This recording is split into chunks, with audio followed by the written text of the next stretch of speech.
6 murders in one night, Telangana's shocking revenge case. A chilling crime has shaken Telangana, where a 28-year-old man is accused of killing 6 people days after getting bail in a POCSO case. According to police, the accused Raj Kumar was booked under the POCSO Act after a complaint by a 17-year-old girl and was recently released on bail. Investigators allege that he first killed his wife and 2 young children at their home. Police say he then went to the teenager's house where her mother and grandmother were killed while trying to stop him from taking the girl away. The girl was later found dead near the Akhil Sagar Lake, with police suspecting a revenge motive linked to the earlier POCSO case. A forensic examination is underway. After the killings, police say Kumar called his father and confessed before attempting to take his own life. His father alerted authorities, leading to a police investigation. 6 lives lost, a shocking crime trail, and a motive that the investigators are now trying to piece together.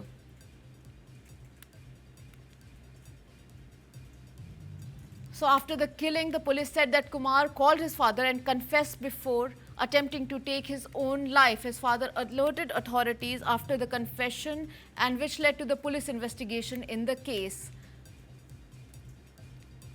Investigators have alleged that he first killed his wife and 2 young children at their home, and police say after that he went to the teenager's house where her mother and grandmother were killed while trying to stop him from taking the girl away. The girl was later found dead near the Akhil Sagar Lake in Telangana, with police suspecting a revenge motive linked to the earlier POCSO case that was filed.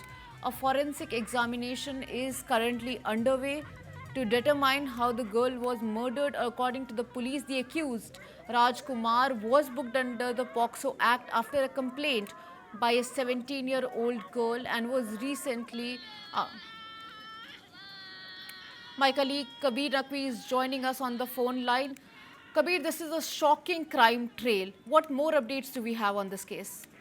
Anna, sadly at this point in time we don't have enough to deal with because we need legal expertise to understand why somebody who was dealing with the POCSO case got an anticipatory bail in the first place. We've been speaking to our stringers and our reporters on the ground in Telangana, but certainly this entire case has gripped the entire area of Rangareddy with absolute fear. How can a man who's on anticipatory bail go on and take 6 lives, let alone his own family, kills his own wife? It was a love marriage apparently that happened in 2018. He killed his own children. One was 1 year old, the other one was 4 year old. They already lost a third child, their oldest and eldest daughter, right at a very nascent stage.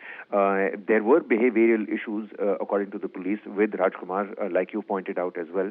And after killing his own family, the man drives several kilometers away to exactly the minor victim's house who had leveled those allegations, who had filed that POCSO case back in May.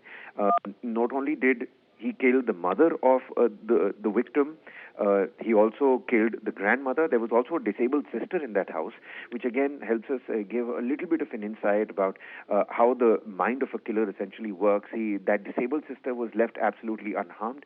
He then takes the minor to a deserted location in a car. Details are still not out. Postmortem is still being awaited, whether there was any kind of sexual assault or rape that happened, but a murder did in fact take place. Now, the biggest details that are coming out is that Rajkumar is still on the run. He was also earlier on the run. How did he secure an anticipatory bail, or how did he furnish 20,000 rupees in that very situation? What were the cops essentially doing at that point? What are the exact charges and what sections of the POCSO Act are being leveled? Because one has to understand a punishment of 7 years or above carries a different weightage than sections that invoke or carry a punishment of less than 7 years. So we'll need some legal expertise to understand this. The police are doing their job, but even as we're tracking this story right now, Anna, it's still early doors. Big questions on what was the court ruling exactly like. We're trying to get our hands on the exact FIR copy and the exact court ruling. And, of course, the action on behalf of the cops. What were they doing? If somebody gets an anticipatory bail, how is it so easy for them to walk up to their own family, kill them, and then drive so many kilometers away and kill the teen victim, somebody who's leveled those allegations and filed that POCSO case? But certainly it has gripped the the entire attention of the state of Telangana, the police machinery, and the political machinery. Everybody is talking about only this case.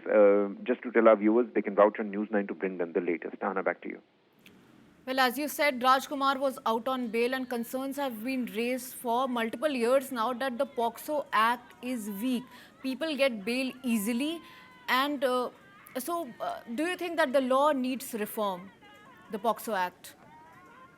I have been trying to get in touch with some legal experts. They say it's very rare that somebody gets an anticipatory bail in a POCSO case. POCSO case is one of those cases. It's a special case. It goes to if this case had gone to a trials court, if this case had gone to a sessions court. The only reason that I can personally think that it hasn't gone to a sessions court is that the sections that were invoked, the charges that were invoked, did not carry a punishment of more than 7 years. Sometimes it's about the evidence. Sometimes it's about how the police carried out their job in this case.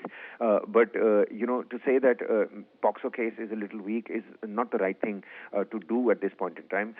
Be it, your special act, be it a money laundering act, be it a foreign funding act, be it the POCSO act. These are very stringent, acts, just like the UAPA. And the court also deals with a very heavy hand because these are sensitive matters.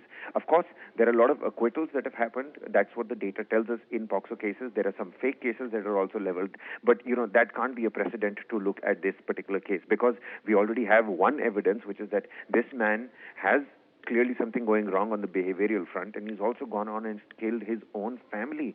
2018 was when he got married. Still early doors. We're trying to get our hands on the exact copy and the exact ruling, but this is a case that requires more legal attention, and we're constantly in touch with more legal experts to bring better perspective and context into this story, Anna. Thank you so much, Kabir, for joining us.